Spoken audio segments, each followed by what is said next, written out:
Alors, je crois que ce qu'on peut déjà dire, c'est que c'est quand même maintenant quelque chose qu'on connaît bien.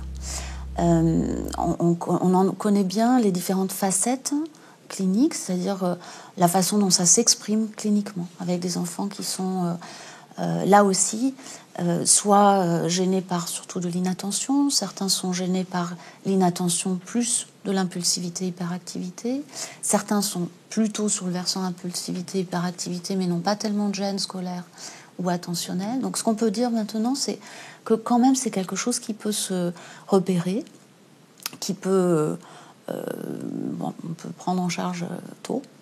Et il y a quand même des possibilités vraiment d'aider ces enfants. C'est-à-dire qu'il y a des moyens qui ont fait la preuve de leur efficacité.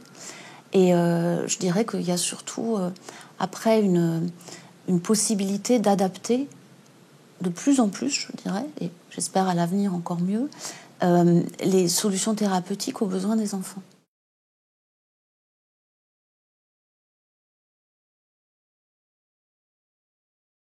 La chose la plus importante, c'est la bonne connaissance justement de ce trouble.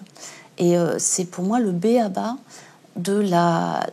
Enfin, c'est le premier volet thérapeutique, et c'est un volet thérapeutique qui est quand même très très important.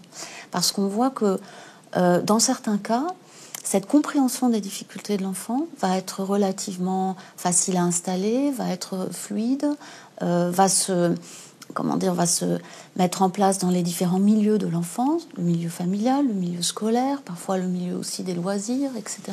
Et ça, c'est un peu le cas idéal. C'est-à-dire que vous avez un environnement qui comprend que l'enfant ne génère pas ses symptômes pour embêter ses copains ou les enseignants ou les parents, que c'est pas quelque chose qui est au départ lié à des problèmes éducatifs.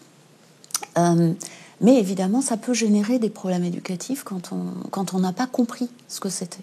Donc là, pour moi, le premier point, thérapeutique, j'insiste sur la notion thérapeutique de la bonne compréhension des difficultés de l'enfant.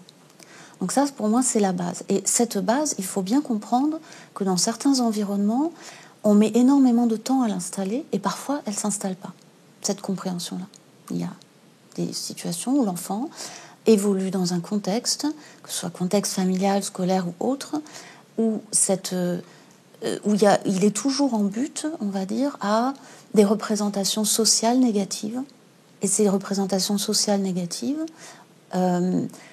lui, il n'a pas les moyens de lutter par rapport à ça. Et du coup, il risque de construire... qu'est-ce qu'il construit, l'enfant? Il se protège. Donc, il construit des stratégies, et des stratégies qui sont souvent pas favorables, comme l'opposition, ou comme le fait de vouloir échapper aux situations de contrainte, etc. Donc, pour moi, premier volet thérapeutique, c'est ce qu'on appelle la psychoéducation. C'est un peu générique, mais ça veut dire comprendre ce qui se passe.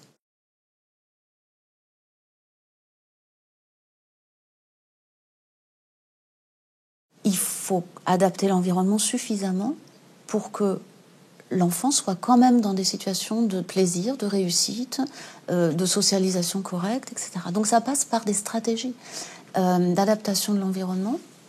Alors ça peut être l'environnement familial, ça peut être l'environnement scolaire. Et ça, pour moi, c'est vraiment le deuxième aspect très important. C'est comprendre, après appliquer des stratégies qui permettent de préserver l'estime de soi, ou de développer l'estime de soi quand elle est fragilisée, ce qui est souvent le cas chez ces enfants.